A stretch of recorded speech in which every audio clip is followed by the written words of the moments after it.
न देवचरितंचरेत. भगवान श्रीकृष्णांच्या चरित्राचं अनुकरण नाही करायचं, त्याचं फक्त श्रवण करायचं आहे, त्याचं उच्चारण करायचं आहे, वाणीनं ते गायचं आहे.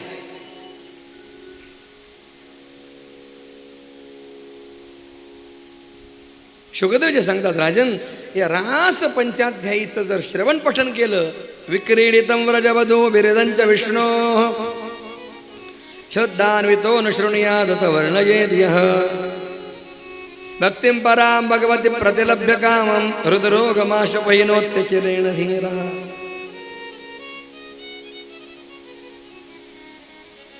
राजा रे, जो ज्ञानी मनुष्य भगवान श्रीकृष्णांची गोपींबरोबरची रासलीला श्रद्धेनं वारंवार श्रवण करतो आणि त्याचं वर्णन करतो, त्याला भगवंताच्या चरणाविषयीची परम भक्तीची प्राप्ती होते आणि तो हृदयाला लागलेल्या रोगापासून मुक्त होतो. हृदरोग दोन अर्थ आहेत. ज्यांना हृदयाची बिमारी आहे, हार्ट अटॅकची बिमारी आहे, रासपंचाध्यायीचं जर नित्य पठन केलं, हृदयाचा रोग दूर होतो. आणि दुसरा अर्थ आहे, हृदयाला लागलेला सगळ्यात मोठा रोग म्हणजे काम नावाचा विकार आहे. बाकीचे विकार जातात पण काम विकार लवकर जात नाही, तो चिवट आहे. रासपंचाध्यायीच्या पठनानं अनुष्ठानानं काम भावनेपासून स्वतःची सुटका साधकाला करून घेता येते. म्हणून काशीमध्ये संन्यासी लोक सुद्धा रासपंचाध्यायीचं अनुष्ठान करताना दिसतात. राजा रे, भगवंताने गोपींची इच्छा पूर्ण केली रासलीला. ज्यावेळेला रासलीला केली तेव्हा भगवंताचं वय अवघं 7 वर्षाचं होतं. यानंतर सगळे व्रजवासी भगवंताच्या सान्निध्यामध्ये अत्यंत आनंद लुटतायत. अनेक प्रकारचे राक्षस कंसानं पाठवले, अनेक राक्षसांचा वध प्रभूंनी केला.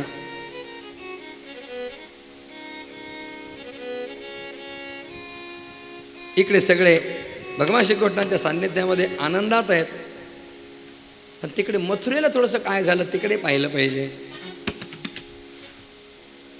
कंस आपल्या सभेमध्ये बसलेला आहे,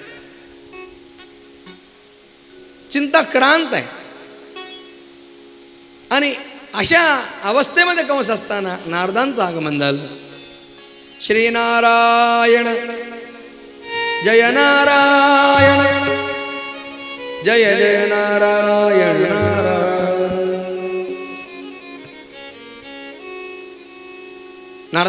नारदांचं कंसाने स्वागत केलं. का रे कंसा, एवढा चिंताक्रांत का दिसतोस? कंसाने म्हटलं, नारदजी, एवढे राक्षस मी पाठवले, त्या कृष्णाला मारणं दूर, पण एकही जिवंत परत आला नाही.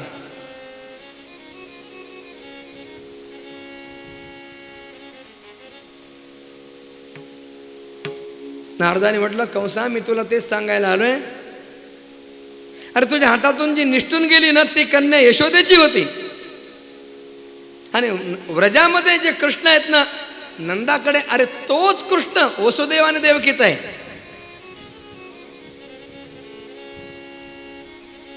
तुझ्या भीतीनं वसुदेवाने त्या दोघांना नंदांकडे ठेवलेलं होतं आणि तुझ्या सेवकाचा त्यांनीच वध केला.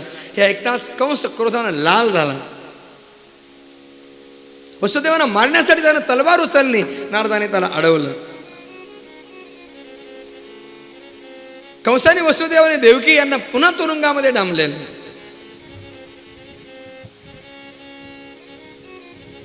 नारदाने म्हटलं, कंसा, तू असं का करत नाहीस? त्यांनाच इकडे घेऊन ये ना, त्या दोघांना. नको नको, मृत्यूला इथे निमंत्रण. कंसा डरते क्यों, हमें न पीछे. ज्याचं लवकर तिकीट फाडायचं असतं ना, नारदजी त्याला प्रेरणा करत असतात. कंसात तुझे राक्षस तिकडे जाऊन का मारतात माहितीये का? तो त्यांचा इलाका आहे, व्रजमंडल. तिथे त्यांचं बळ अधिक आहे. इथे जर तू त्यांना आणलंस ना तर त्यांचं अर्धबळ कमी होईल. आपापल्या स्थानावर बलवान असतो प्रत्येक जण.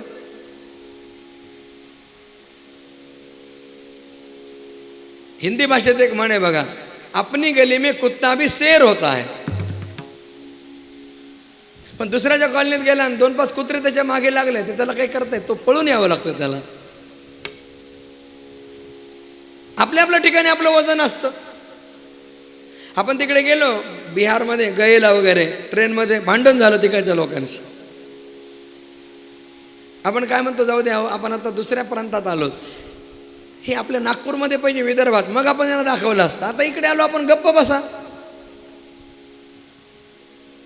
सगळीकडे हाच नियम आहे. ज्योतिषशास्त्रामध्ये सुद्धा स्वग्रहीचा जो ग्रह असतो ना, तो उच्चेचा असतो, स्वराशीचा.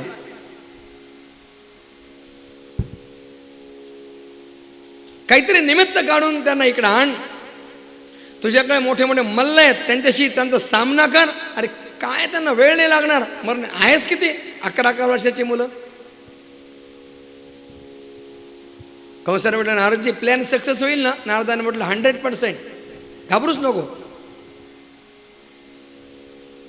यांना आणण्यासाठी काय निमित्त शोधावं?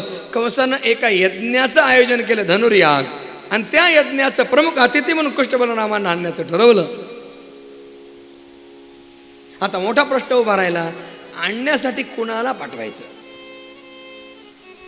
अशी व्यक्ती पाठवली पाहिजे की जी स्वतः जिवंत येईल आणि त्यांना इकडं इथपर्यंत घेऊन येईल. आतापर्यंत जो गया व उदरी कोणी परत आलाच नाही जिवंत.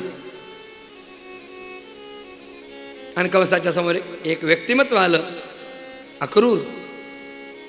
कंसाने अक्रूरानं बोलावलं, त्यांचा हात आपल्या हातामध्ये घेतला आणि कंस त्यांना बोलू लागला, अक्रूरजी, तुम्हाला कृष्ण आणि बलराम यांना आणायला जायचंय. सुरुवातीला अक्रूर तयार होत नव्हते. पुन्हा विचार केला, आपण जर गेलो नाही तर कंस कोणाला तरी पाठवेलच आणि आपल्याला कंसाच्या हातून मरावं लागेल. इथं कंसाच्या हातून मरण्यापेक्षा तिकडे गेल्यावर कृष्णाच्या हातून जर मृत्यू आला, आपलं जीवन धन्य होऊन जाईल. अक्रूराने जाण्याचा निश्चय केला. कंसानं सोन्याचा रथ दिला आणि अक्रूरजी तो रथ घेऊन भगवंताच्या व्रजमंडलाच्या दिशेने निघाले.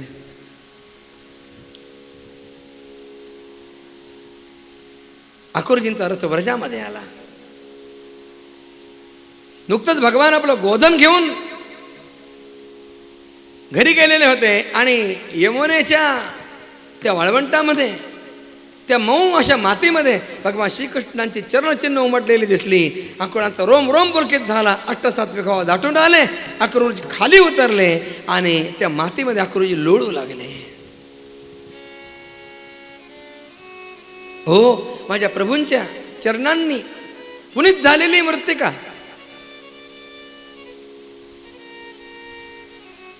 वंदन भक्तीचे आचार्य अक्रूर आहेत. अक्रूर रथात बसत नाही, आता भगवंताच्या चरणचिन्हांवर साष्टांग दंडवत करत करत निघाले. वृंदावनात जर तुम्ही जाल ना तर तिथे परिक्रमा करणारे लोक दिसतील आपल्याला. त्याच्यामध्ये काही लोक दंडवती परिक्रमा करतात. दंडवती परिक्रमा म्हणजे काय?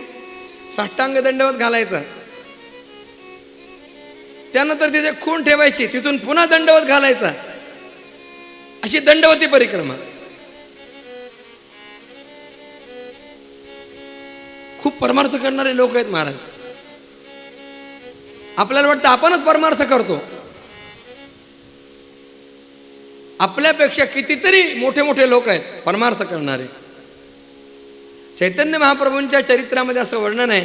चैतन्य महाप्रभूंचे शिष्य रूप गोस्वामी, जीव गोस्वामी यांचा नियम होता, हरे राम राम राम हरे हरे, हरे कृष्ण कृष्ण कृष्ण हरे हरे, या महामंत्राचा रोज 3 लाख जप करायचा. दररोज 3 लक्ष जप. आपल्याला 5-50 माळ्या केल्या की वाटतं बस आपण खूप काही केलं.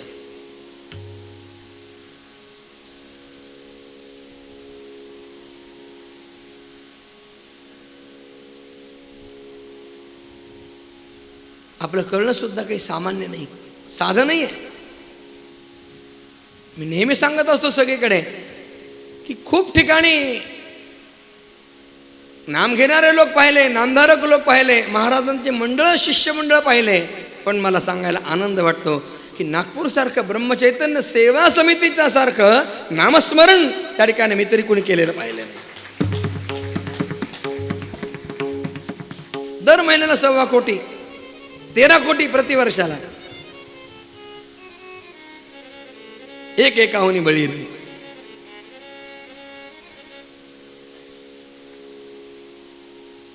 आम्ही मागच्या काही वर्षांपूर्वी बद्रीनाथ केदारनाथ तिकडे गेलो होतो यात्रेला. तिकडे बद्रीनाथला कथा होती.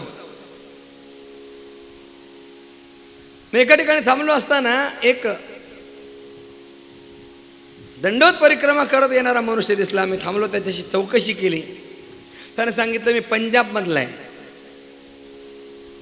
600 किलोमीटर इथून माझं दूर गाव आहे, तिथून मी निघालोय.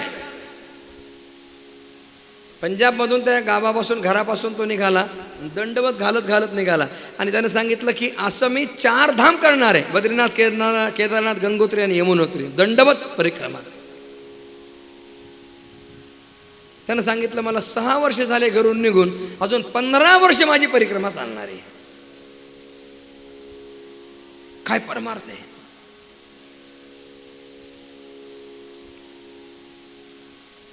अक्रूर भगवंताच्या चरणांनी पुनीत झालेल्या मातेमध्ये लोळू लागले. अक्रूरांच्या मनामध्ये विचार आहे, किम मया चरितम बदरम किं तप्तम परमंतपः किं वाता परहते दत्तं यद्रक्षाम्यद् केशवम्. मी काय पुण्यकर्म केलंय, मी कोणतं तप केलंय, आज मला माझ्या प्रभूंचं दर्शन होणार आहे. मी विषयासक्त, भगवंताचं दर्शन अतिशय दुर्लभ वाटतं, पण आज मला अधमाला सुद्धा भगवान श्रीकृष्णांचं दर्शन होईल. आज माझी सगळी पापं नष्ट होणार आहेत. आज माझा जन्म सफळ झाला. कारण योग्यांच्या ध्यानामध्ये सुद्धा न येणारा भगवान आज त्याच्या चरणकमलांना मी पाहणार आहे.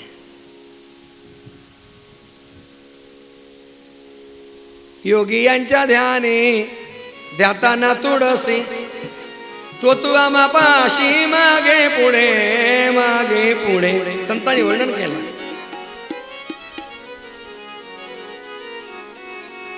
अक्रूर कृष्ण दर्शनाला जात असताना मनामध्ये विचार करतात. देवाच्या दर्शनाला जात असताना मनात कसे विचार पाहिजे त्याचा आदर्श वस्तुपाठ अक्रूर आहेत.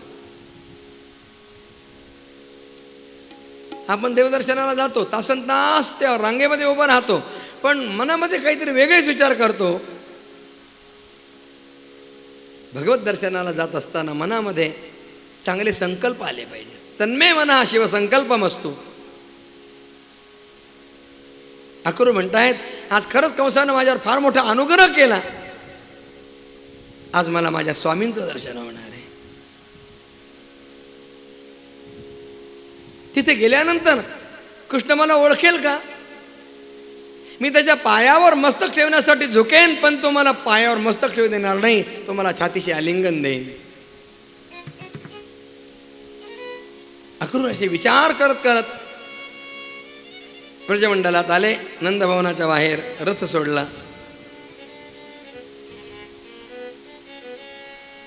आतमध्ये प्रवेश केल्याबरोबर अक्रूरांच्या नजरेला अत्यंत आनंदाची अनुभूती आली. नीलमणी आणि कृष्णमणी, नीलांबर धारण केलेले दाऊ भैया आणि पितांबर धारण केलेले पीतमणी भगवान श्रीकृष्ण, दोघांचं दर्शन झालं. ओ आनंद, आनंद आणि आनंद.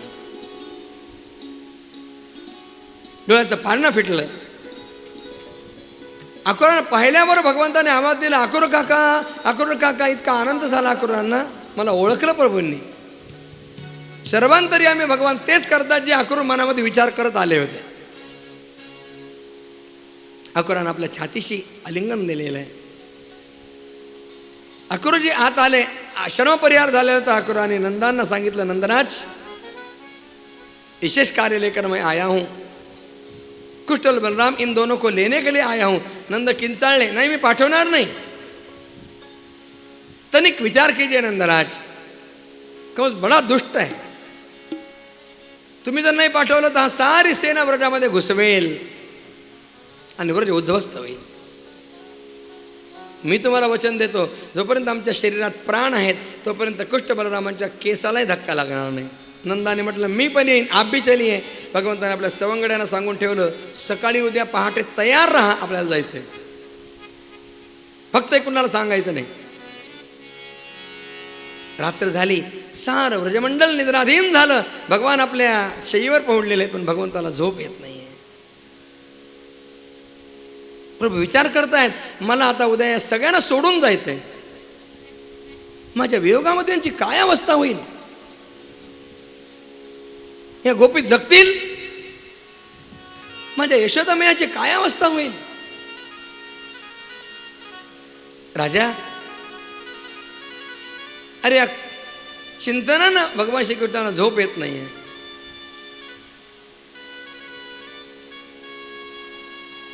डोळ्यात अश्रू येतात, देव सुद्धा रडतो. बरं, तशी भक्ती पाहिजे आपली.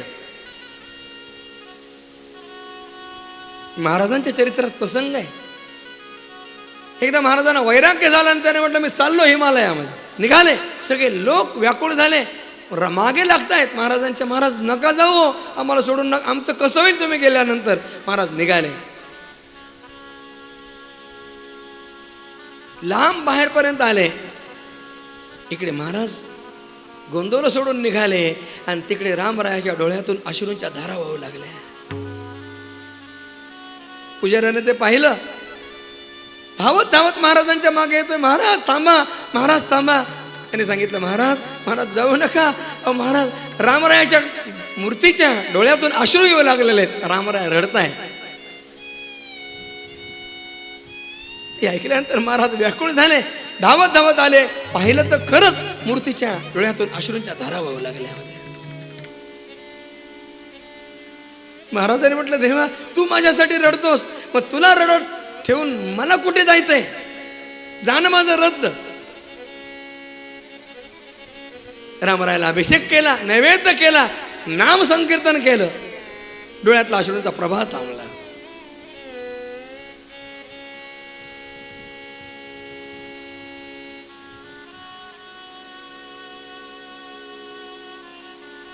पहाटे भगवान उठले, स्नान केलं, मंगल स्नान पुस्त परिधान करून यशोदामयाच्या महालात आले. यशोदामया रोजच्या प्रमाणे माखन तयार करते.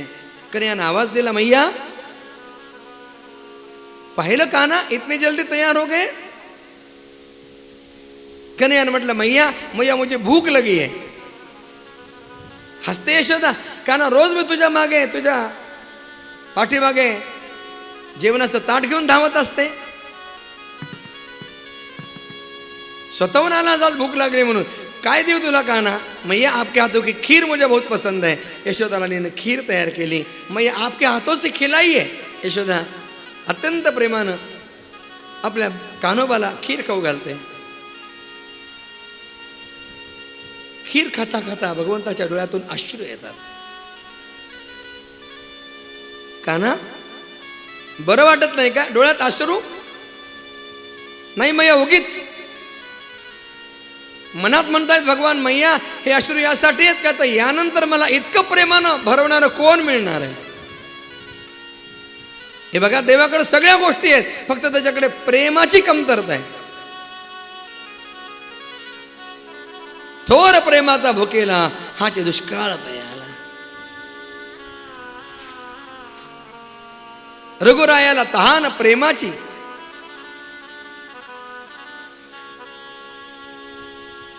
खीर खाता खाता कन्याने म्हटलं, मैया अक्रूर जे आलेत. हां, मैंने सुना है, पण कान्हा मी तुला आणि जाऊबाईला माझ्या नजरेसमोर एक क्षणभरासाठी सुद्धा कुठे जाऊ देणार नाही. मी असं का करता, मला गेलं पाहिजे. कंसाचे अत्याचार वाढलेत, त्यानं बाबा वसुदेव आणि मा देवकी यांना तुरुंगात डांबलंय, मला जायला पाहिजे. कधी या जाणार ऐकल्याबरोबर यशोदा अत्यंत व्याकुळ झाली. कान्हा, तुला कल्पना तरी कशी करवते रे, तुझ्या विरहात मी नाही राहू शकत. कन्हैया, तुम्हाला ठाऊक नाही, तुम्ही वनामध्ये जेव्हा गाई घेऊन जाता ना, तेव्हा घरी परत येईपर्यंत माझ्या जीवात जीव नसतो रे.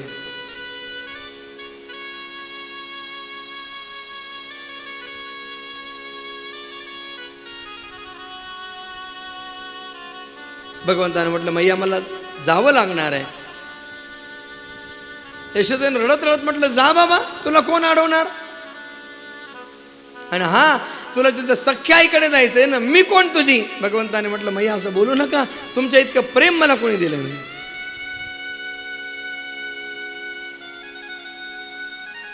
यशोदेने म्हटलं, कान्हा तू तिथे गेल्यानंतर ती देवकी तुला विचारेन, यशोदेनं तुला कसा सांभाळ केला तुझा.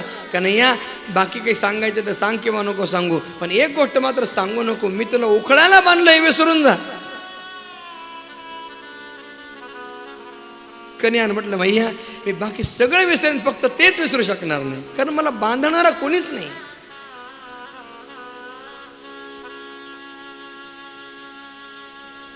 यशोदा शोक करू लागली. कन्हैया तिथे गेल्यानंतर त्या देवकीला माझा एक निरोप सांगशील का ना. त्या देवकीला म्हणावं की तुला एखाद्या मोलकरणीची जर जरूरत असेल तरी यशोदा राणी तुझ्याकडे मोलकरीण बनून राहायला तयार आहे. काही नको मला पगार, जे मिळेल तर शिडेपाक खाईन, जे मिळेल तर फाटकं अंगावर परिधान करून राहीन, काही मागणार नाही. पण मी जर तिथे राहिले माझा कन्हैया माझ्या नजरेसमोर राहील. काय प्रेम म्हणावं महाराज.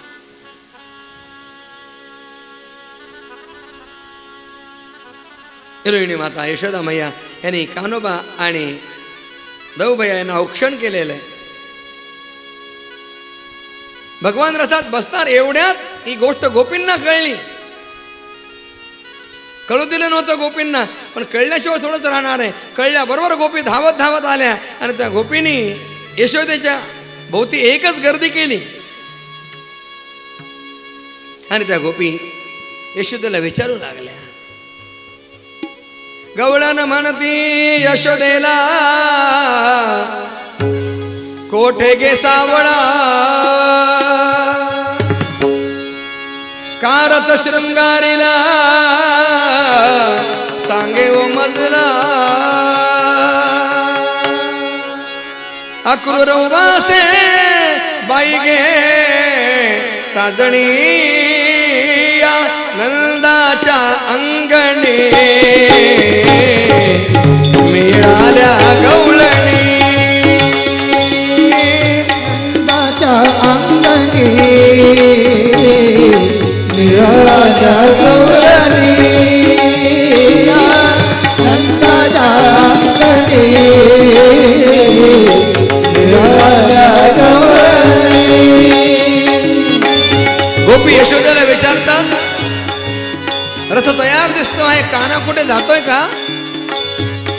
ऐकल्यानंतर व्याकुळ होऊन यशोदा मैया बोलू लागली, बोले नंदाची पट्टराणी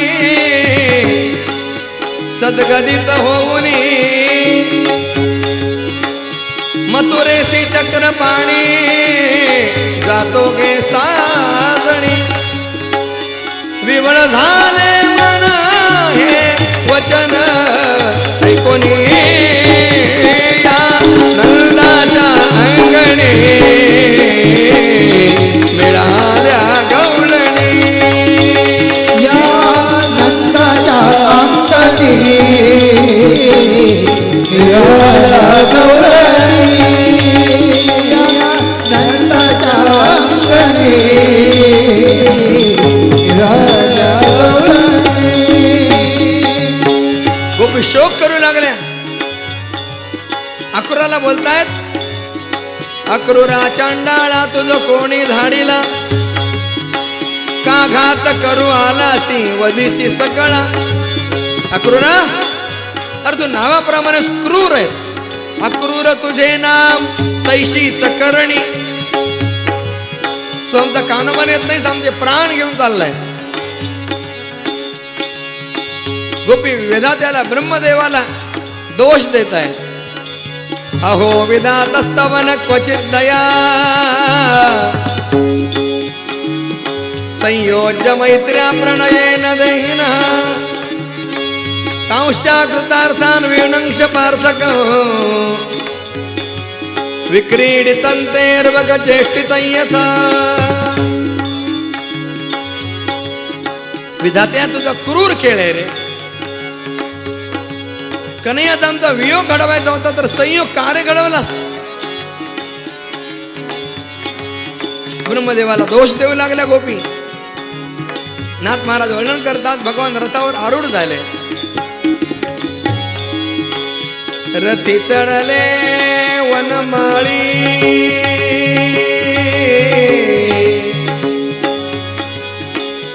वनमाळी वनमाळी वनमाळी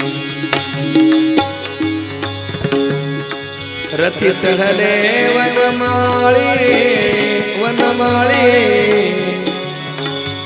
आकांत गोकुळी भगवान रथावर आरूढ झाले गोपी शोक करताय भूमी पडिल्या व्रजबाळी कोण त्या सांभाळी गोपी जमिनीवर पडल्या रडू लागल्या किती शोक करावा गोपींनी नाथ महाराज वर्णन करतात नयनीच्या उदकाने भिजली धरणी इतका शोक केला गोपींनी की त्यांच्या नेत्रातून जे अश्रू वाहिले त्या अश्रूंनी नंद बाबांच्या अंगणामध्ये चिखल झाला नयनीच्या उदकाने भिजली धरणी या नंदाच्या अंगणे मिळाल्या गवळणी या नंदाच्या अंगणे मिळाल्या गवळणी या नंदाच्या अंगणे मिळाल्या गवळणी एवं ब्रुवाणा विरहातुरावृष व्रजस्त्रिया कृष्ण विषक्त मानसा विसृज्य लज्जा मरुदुस्म सुस्वरं गोविंद दामोदर माधवेति वीर व्याकुळ गोपी लाज लज्जा सोडून हे गोविंदा हे दामोदरा हे माधवा म्हणत रडू लागल्या गोपींचा तो शोक पाहिला भगवंताने म्हटलं अक्रूरा लवकर रथ चालवा देव बोले अक्रूरासी वेगी हाकी रथासी या गोपींच्या शोकासी न पहावे मजसी एका जनार्दनी रथ गेला निघोणी गोपीने म्हटलं कान्हा तुला जायचंय ना आम्ही तुझ्या रथापुढे आडव्या पडतो आमच्या अंगावरून रथ जाऊ दे आमच्या शरीरातून आधी प्राण जाऊ दे मग हवं तिकडे जा भगवंताने म्हटलं गोपींनो तुम्हाला असं करता येणार नाही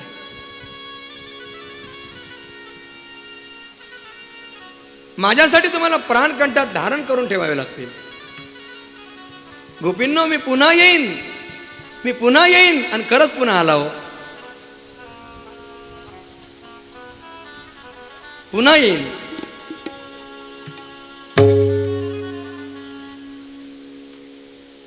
राजा भगवंताचा रथ निघून गेला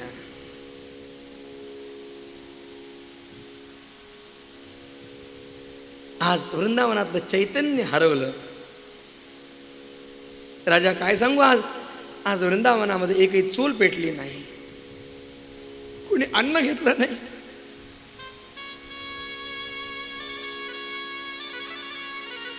आज गाईने चाऱ्याला तोंड लावलं नाही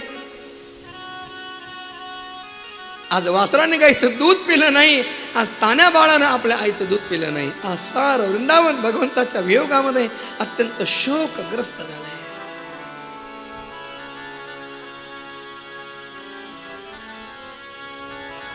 गोपींची अत्यंत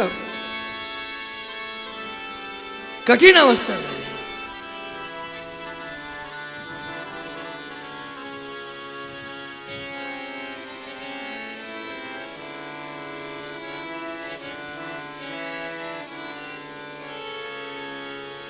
गणू वाजे गुण गुण वारावा हे ऋण भवतार कुहाकाणा वेगी भेटवा का चांदवो चांदणे चापेवो चंदन देवकी नंदने विण अनुनावडे हो चंदनाची चोळी माझे सर्व अंग पो कानोवन माळी वेगी भेटवा का चंदनाची चोळी माझे सर्व अंग पो.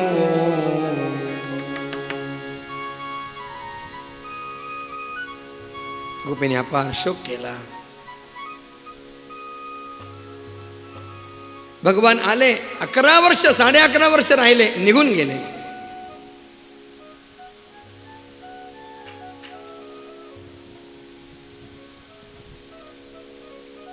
यमुनेच्या तीरावर रथ आला. अक्रूर स्नान करण्यासाठी यमुनेच्या जलात आले. मनामध्ये विचार आहे, मी यांना घेऊन चाललो खरं, पण लहान लहान मुलं आहेत, ही काय करणार तिथे, यांचा निभाव कसा लागेल. पाण्यामध्ये बुडी घेतली आणि भगवंताने अक्रूरांना पाण्यात शेषशायी रूपात दर्शन दिलं. शांताकारं भुजगशयनं पद्मनाभं सुरेशं विश्वाधारं गगनसदृशं मेघवर्णं शुभांगं.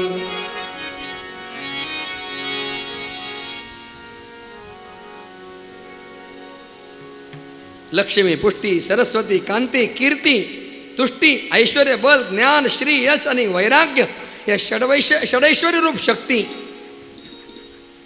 इला, ऊर्जा, विद्या, अविद्या, लादिनी, संवित आणि माया या अष्टमहासिद्धी यांच्या सहित भगवंताचं दर्शन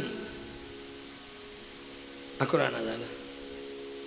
अरे हे तर रथात बसले, पाण्यात कसे आले म्हणून बाहेर डोकं काढून पाहतायत. भगवान रथात बसलेले आहेत. काहीतरी भास झाला, पुन्हा बुडी घेतली. लक्ष्मी कांतं कमलनयनं योगविध्यानगम्यं वंदे विष्णुं भवभारं सर्वलोकैकनाथं. अक्रूरांच्या मनामध्ये संदेह होता, तो संदेह दूर झाला. अक्रूराने म्हटलं, अरे मी ज्याला सामान्य समजलो तो तर प्रत्यक्ष ब्रह्मांड नायकाचा भगवान आहे, त्याला काय अशक्य आहे, हे माझे प्रभू आहेत. आनंदित झाले अक्रूरजी. रथाजवळ आले. भगवंताने हसत हसत विचारलं, क्यों अक्रूरजी क्या देखा. अक्रूराने हात जोडले आणि भगवंताची दिव्य स्तुती केली. न तो स्मेहम त्वाखिल हेतु हेतुम नारायणं पुरुषमद्यमव्ययम् यन्नाविदादादरविन्द कोशात् ब्रह्मा विनासीदत एष लोकः. दिव्य स्तुती केली. भगवंताच्या निरनिळ्या अवतारांनी स्तुती केली आहे. नमस्ते वासुदेवाय सर्वभूतक्षयाय च ऋषिकेश नमस्तुभ्यं प्रपन्नं पाहि मां प्रभो. देवा मी तुम्हाला शरण आलेलो आहे, माझं रक्षण करा. त्यानंतर अक्रूर भगवंताला घेऊन मथुरेमध्ये आले. प्रार्थना केली, देवा माझ्या घरी चला. भगवान श्रीकृष्णाने सांगितलं, अक्रूरजी आत्ताच तुमच्या घरी येणार नाही, मी कंस महाराजांचा अतिथी आहे. आधी कंस महाराजांच्याकडे जा, फर्स्ट ऑपरेशन कंस मामा. तुमच्याकडे मी पुढे कधीतरी येईन. अक्रूराने कंसाला जाऊन वार्ता दिली, महाराज आपकी आज्ञानुसार कृष्ण और बलराम इन दोनों को ले आया हूं. कंस अत्यंत घाबरला. इकडे भगवान नंद बाबांची परवानगी घेऊन मथुरा नगरी पाहायला निघाले. राज रस्त्याने चालले होते, राजपथ. आणि रस्त्याने जात असताना दोन्ही बाजूला दुतर्फा प्रचंड असे राजप्रासाद, ते महाल पाहिले आणि सगळे गोपाळ आश्चर्यानं थक्क झाले. कन्हैया, किती मोठ्या घरात हे लोक राहतात, किती उंच हवेले. सगळे गोपाळ मथुरा नगरी पाहण्यामध्ये रमून गेले. आणि इकडे मथुरा नगरीमध्ये वाऱ्यासारखी वार्ता पसरली. ज्यानं पुतलेला मारलं, आगासुराला मारलं, बकासुराला मारलं, केशीचा वध ज्यानं केला तो कृष्ण इथे आलेला आहे. आतापर्यंत मथुरेतल्या बायकांनी, त्या स्त्रियांनी गोपींच्या मुखातून कन्हैयाच्या अनेक लीला ऐकल्या होत्या. त्याला आधी पाहिलं नव्हतं कधी. आज तो इथे आलाय हे कळल्याबरोबर प्रत्येकानं आपल्या हातातली सगळी कामं सोडून दिली आणि प्रत्येक जण भगवान श्रीकृष्णांना बघण्यासाठी निघाला. रस्त्यावर दुतर्फा गर्दी केली. महाराज जिथे जागा मिळेल तिथे उभा राहून कन्हैयाला पाहताय. त्याला पाहिल्यानंतर इतका आनंद होतो. ओ किती सुंदर.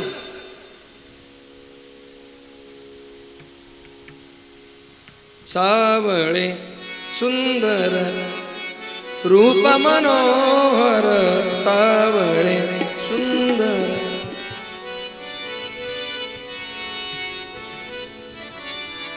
प्रत्येकाला इतका आनंद होतो. भगवंताच्या दर्शनानं आज अनंत जन्मीचा क्षीण गेला, आज आपण कृतार्थ झालो असा अनुभव आला. मानवी जीवनाची कृतार्थता कशात आहे? भगवत दर्शनामध्ये मानवी जीवनाची कृतार्थता आहे. जोपर्यंत रामरायाचं दर्शन होत नाही ना, जोपर्यंत भगवंताचं दर्शन होत नाही ना, तोपर्यंत मानवी जीवन अपूर्ण आहे.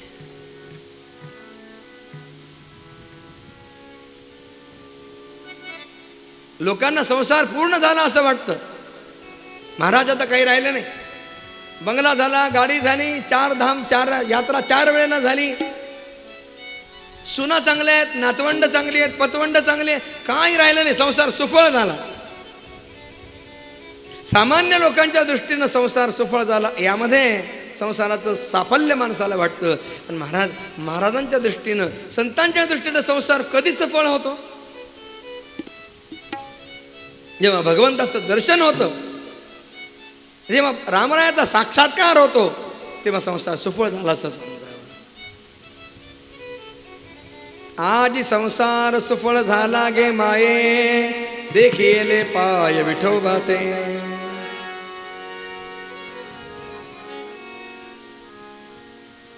सगळ्यांना भगवत दर्शनानं अत्यानंद झाला. त्यानंतर पुढे निघाले भगवान. तेवढ्याच समोरून एक व्यक्ती येताना दिसली. मोठा आगडबंब होता, उघडा, डोळे लालबुंद, हातामध्ये सुंदर वस्त्र होते. जवळ आल्यानंतर प्रभूंनी विचारलं, ओ मामा, तुम्ही कोण आहात? खेकसला तो, क्या है, दिसत नाही? मी राजाधिराज कंस महाराजांचा राजधोबी आहे, रॉयल लॉन्ड्रीवाला. तुमच्याजवळ वस्त्र कोणाचे आहेत? कंस महाराजांचे वस्त्र आहेत.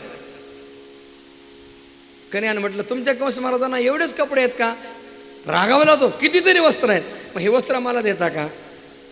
अहो, माझ्या मित्रांच्या अंगावर चांगले कपडे नाही आहेत. असा राग आला त्या धोब्याला. पुन्हा बोलाल तर जीभ हासडून हातात देईल. भगवंताने म्हटलं, बेटा एवढा तो अहंकारी आहेस का? हा बेटा, असा हिसाब बराबर कर देता हूं. हो, मागच्या अवतारापासून या धोब्यावर राग होता भगवंताचा. प्रभूंनी म्हटलं, मागच्या अवतारामध्ये मर्यादा पुरुषोत्तम होतो, अब मैं लीला पुरुषोत्तम हूं, अब मर्यादा बिर्यादा कुछ नहीं, हा सब हिसाब बराबर कर देता हूं. या धोब्याच्या सांगण्यावरूनच रामरायाला भगवती जानकीचा परित्याग करावा लागला होता. भगवान जवळ आले आणि त्यांनी त्या धोब्याच्या एक श्रीमुखात भडकावली, एक चापट मारली आणि महाराज त्या धोब्याचं मस्तकच उडून गेलं आकाशात. काय पराक्रम आहे! एक धोबी मारला, सगळी लाईन क्लिअर झाली. आता पुढची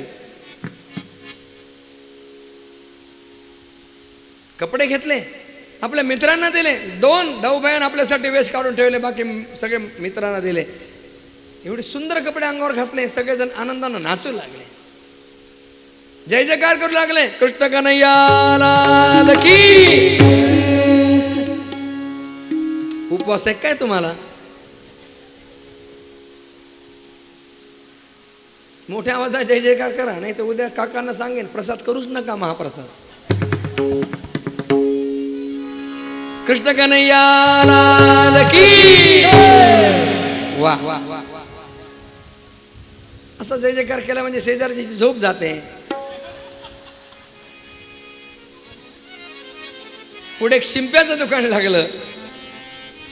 त्या शिंप्याला विनंती केली, हे कपडे आमच्यापेक्षा जरा मोठे झालेत, अनुरूप करून देता का, अल्टर करून देता का? शिंप्यानं म्हटलं, तुम्हाला नको म्हणून तर काय धोब्याच्या पंक्तीला जाऊन बसू, आजचा दिवस तुमच्यासाठीच. शिंप्यानं ते कपडे अनुरूप करून दिले, त्याच्यावर कृपा केली. पुढे एक सुदामा नावाचा माळी आहे, त्याचं दुकान फुलांचं होतं. त्याला त्याच्या गुरुदेवाने सांगितलं होतं, तुझ्याकडे कृष्ण येतील, आयुष्यभर वाट पाहत होता शबरीसारखी. आज प्रतीक्षा संपली. त्या माळ्यानं भगवंताला सुगंधी फुलांनी सजवलंय. हे बघा, देवांना सुगंधी फुलांनी सजवणं ही सुद्धा एक भक्ती आहे. मला काल कोणीतरी सांगितलं, महाराज हे जे सुंदर सुंदर हार आमच्या भगिनी त्या ठिकाणी तयार करतात, ते बाहेरून विकत आणले जात नाही. मला इतका आनंद झाला, इतकी सुंदर कला. आपल्याकडे कला आहे, ती कला जर महाराजांच्यासाठी, देवाच्यासाठी जर त्याचा उपयोग झाला तर आपल्या त्या कलेचं खऱ्या अर्थानं सार्थक झालं असं समजा.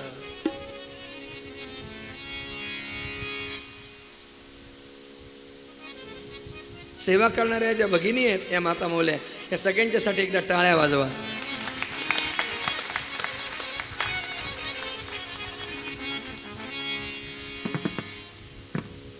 सगळ्या प्रकारची सेवा भगवंताची आपल्याला करता आली पाहिजे. त्या माळ्यावर भगवंतानी कृपा केली, त्याला वरदान दिलं, तुझ्याकडे अव्यय अशी लक्ष्मी राहील, तुझ्या पिढ्यानपिढ्या माझी भक्ती तुझ्या कुटुंबात नांदेल. थोडेसे फुलं काय घेतले आणि भगवंतानं त्याच्या बदल्यात किती मोठं वर दिलं. ऐसो उदार कौन जगमाई. एवढ्याच समोरून एक स्त्री येताना दिसली. पेंड्यावर म्हटलं, एक का नाही, बघ समोरून कोण येते. 3 ठिकाणी वाकलेली कुरूप अशी स्त्री येत होती. जवळ आल्यानंतर कन्याने त्याला विचारलं, ए त्रिभुवन सुंदरी. असा आनंद झाला महाराज. तिला साधं सुंदरी कोणी म्हणत नव्हतं, भगवान त्रिभुवन सुंदरी म्हणतात, मिस युनिव्हर्स.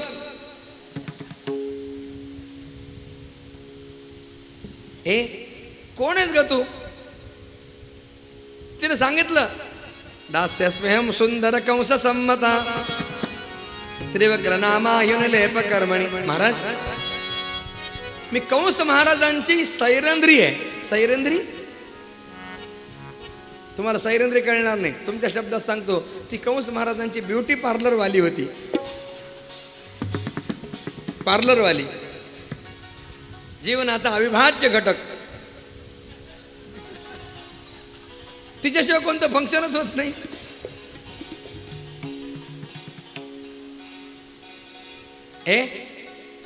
रोज कंस महाराजांचा शृंगार करतेस, आज आमचा करशील. तिने म्हटलं, मला खूप आनंद होईल.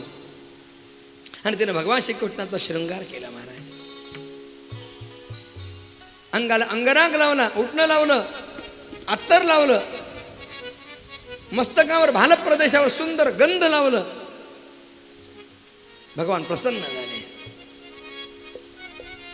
विचार केला, या त्रिकुब्जेनं मला सुंदर बनवलंय ना, मी सुद्धा हिला सुंदर बनवेन. भगवान जवळ आले. 3 ठिकाणी वाकडेली होती ती त्रिकुब्जा. तिच्या पायावर आपला पाय ठेवला, तिचा हात आपल्या हातात घेतला आणि हनुवटीवर आपला हात ठेवला आणि भगवंताने जरासा हिसका मारला. 3 ठिकाणी वाकलेली कुरूप त्रिकुब्जा सुरूप केली. सुंदर बनवला तिला. आनंदानं नाचू लागली. मनमोहन मुरलीवाला नंदाचा अलबेला, नंदाचा अलबेला. मनमोहन मुरलीवाला,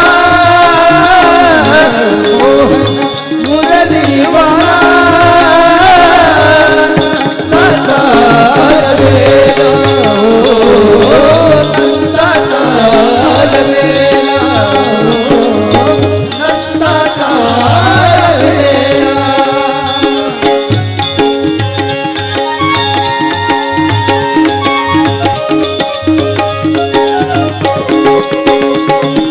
विदुरा घरच्या बक्षुणी कण्या परमानंदे झाला.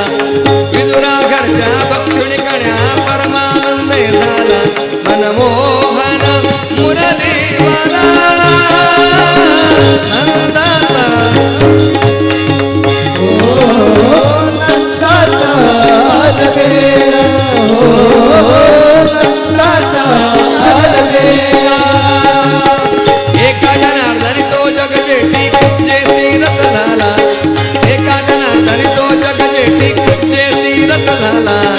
कुब्जे सीरत झाला. मनमोहन मुरलीवाला, मुरलीवाला नंदाचा अलबेला, नंदाचा अलबेला, नंदाचा अलबेला. त्रिकुब्जाला सुंदर बनवलं. यानंतर भगवान कंसाच्या सभेच्या द्वारामध्ये आले. तत्पूर्वी यज्ञस्थान होतं, तिथे धनुष्य ठेवलेलं होतं. ते धनुष्य मोडलं, सैनिक तुटून पडले. 500 सैनिक भगवंताने झोडपून काढले. प्रभू कंसाच्या सभेच्या दारामध्ये आले. आपल्या मित्रांना सांगितलं, आता तुम्ही जा, माझ्याबरोबर तुम्हाला नाही राहता येणार, आत जाऊन बसा.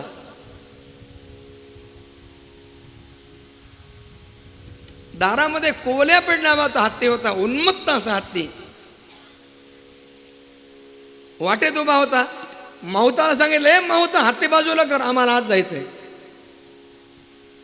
माहुतानं तो हत्ती भगवंताच्या अंगावर घातला. भगवान सावध होते, मागे आले, हत्तीच्या शेपटाला धरलं, आकाशमंडलात फिरवलं आणि ते कोल्या पिढ्याला आपटलं, वध केला. सभेत वार्ता पोहोचली, कोवल्यापेठ मारला. सगळे लोक आश्चर्याने अवाक झाले.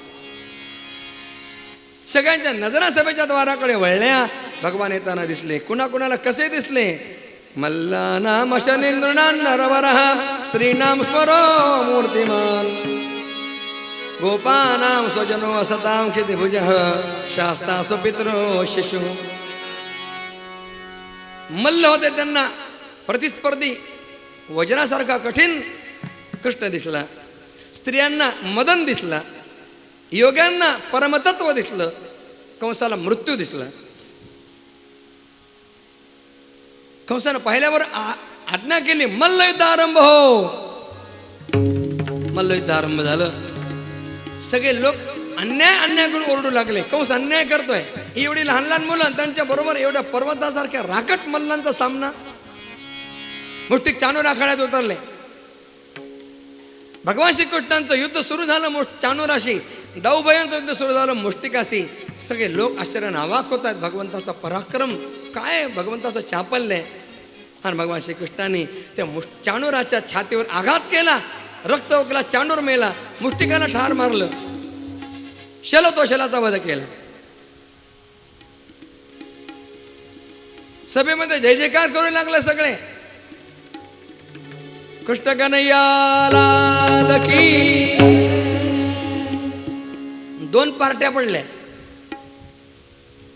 काही लोक जय जयकार करू लागले, राजाधिराज कंस महाराज की. अरे अरे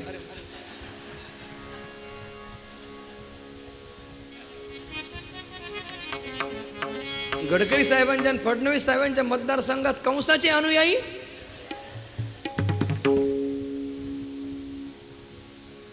असं द्या, एकाग्रता झाल्यावर असं होतं.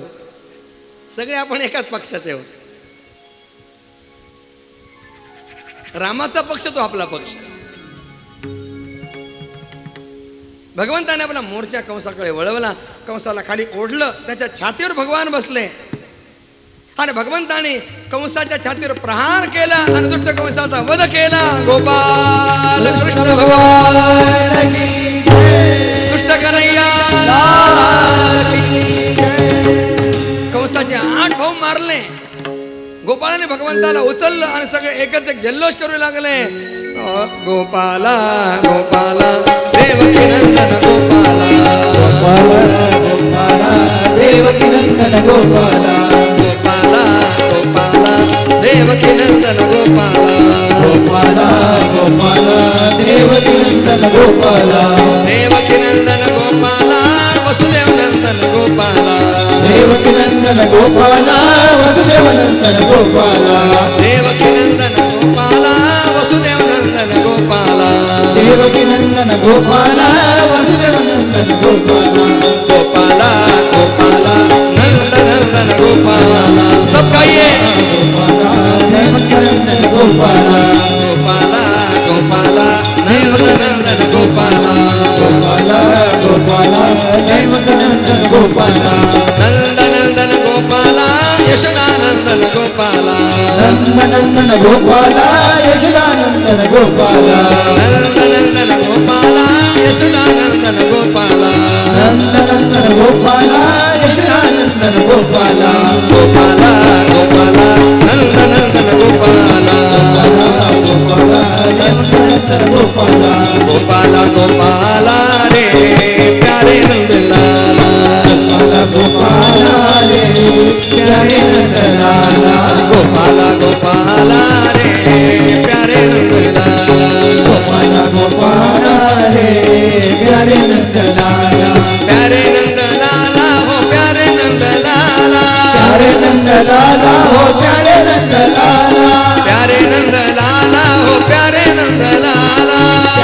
नंद लाला हो प्यारे नंद लाला गोपाला गोपाला रे प्यारे नंद लाला गोपाला रे प्यारे नंद लाला गोपाला गोपाला रे प्यारे नंद लाला गोपाला रे प्यारे नंद लाला कृष्ण कन्हैया लाल की नंद के लाला की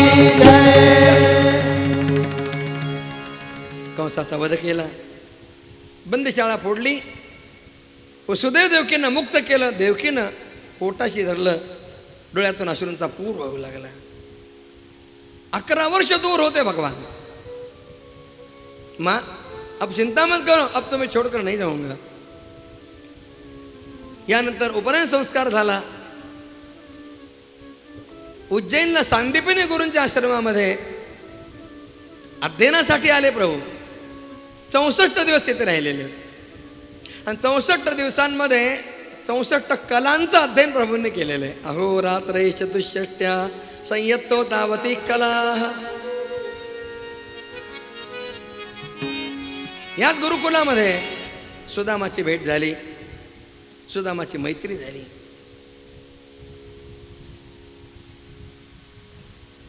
वस्तुतः भगवंताला अध्ययन करण्याची काही गरजच नाही.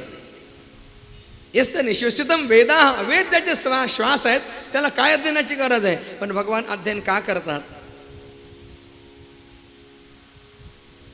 भगवंताने अर्जुनाला स्पष्ट सांगितलंय, नमे पार्थास्ति कर्तव्यम त्रिषु लोकेषु किंचन नानवाप्तमवाप्तव्यम वर्त एव च कर्मणि.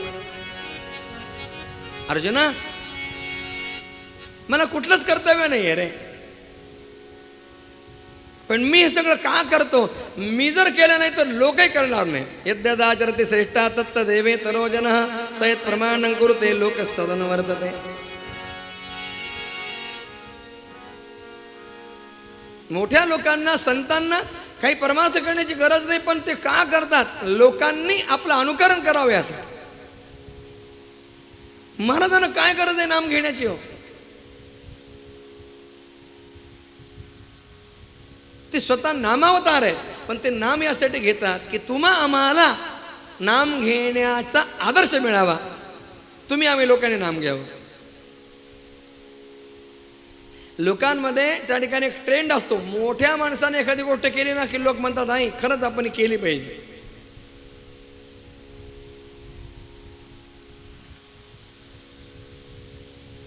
ज्ञानोबरायांनी म्हटलंय, एथ वडील जे आचरती तया नाम धर्म ठेविती. मधुराद्वैताचार्य प्रज्ञाचक्षु संत गुलाबराव महाराज यांचं मला स्मरण होतं. मधुरा भक्ती करत असत. वैकुंठवासी भैयासाहेबजी घटाटे यांनी मधुरा भक्तीच्या त्यांच्या वाङ्मयाचा प्रचार प्रसार केला. माझा त्यांचा जवळून परिचय होता. म्हणजे स्वामीजींचा त्यांचा खूप स्नेह, म्हणून आळंदीला नेहमी यायचे. श्रीरंगजी त्यांचे चिरंजीव. मधुरा भक्तीचा प्रचार. प्रज्ञाचक्षु गुलाबराव महाराज मधुरा भावानं भक्ती करायचे, स्वतःला गोपी समजायचे, ज्ञानेश कन्या मानायचे स्वतःला. उमा माता पिता शंभू गुरुर ज्ञानेश्वरो महान पती कृष्णो राधिकाद्या भगिन्य गोपिका मम. गोपी भावानं भक्ती करत असत. दार लावलेला असे आणि बाहेरच्या लोकांना आतमध्ये पैंजणांचा छुमछुम आवाज येत असताना दिसे. महाराज रास लीलेमध्ये, रास क्रीडेमध्ये महाराज प्रवेश करत असत. मधुराद्वैताचार्य समन्वय महर्षी 34 वर्षाच्या वयामध्ये 134 ग्रंथ लिहिले. अद्वितीय कार्य आहे. आपल्या विदर्भातलेच आहेत. अमरावतीच्या जवळ माधान आहे, तिथले संत श्री गुलाबराव महाराज.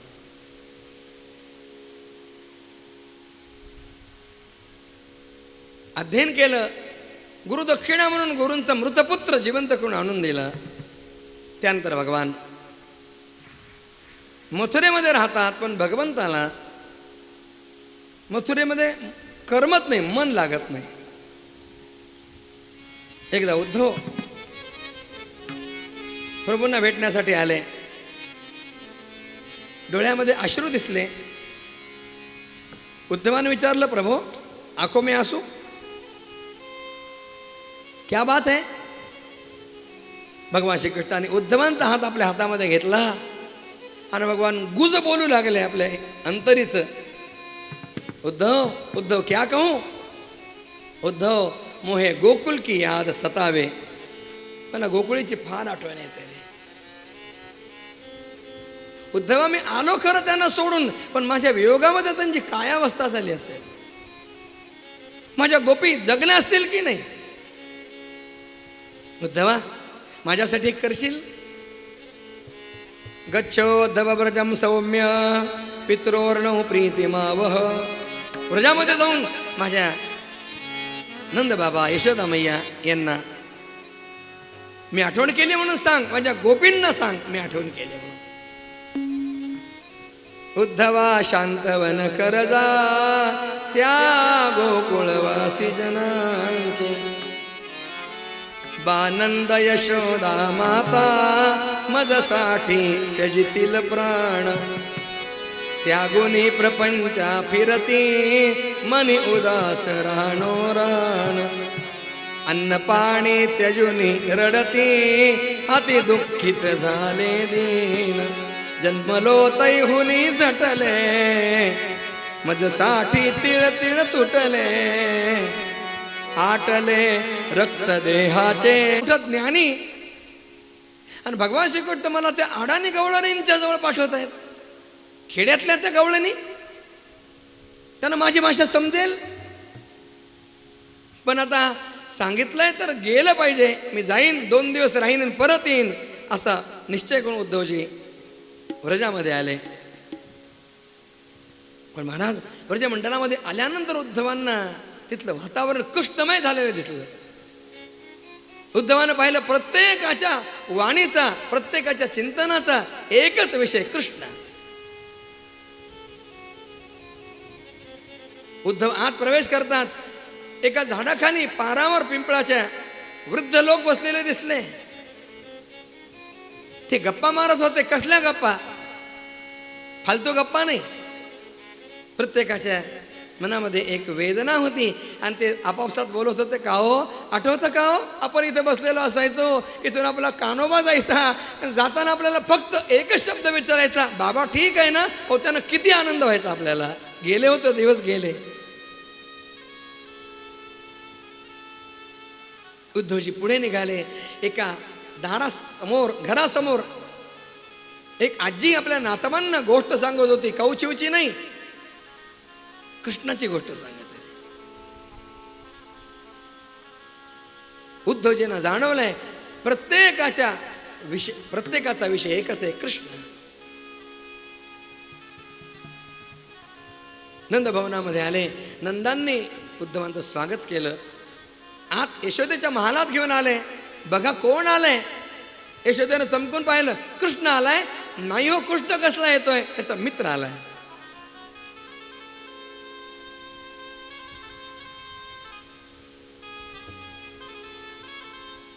उद्धवाला पाहिलं. यशोदेनं विचारलं, उद्धव कहो मेरा कान्हा कैसा है. तू जेवतो ना तिथे, अहो इथे खूप मागं लागावं लागायचं त्याच्या. गोपींना कळलं. गोपी उद्धवांच्या भोवती जमा झाल्या. प्रत्येक गोपीचा एकच प्रश्न आहे, उद्धव कहो हमारा कान्हा कैसा है. रोज गोपी उद्धवांना नवीन नवीन ठिकाणी घेऊन जायच्या आणि तिथे दाखवायच्या, उद्धवजी इथे पुतनेला मारलं, इथे आगासुराला मारलं, इथे कालियाचं मर्दन केलं.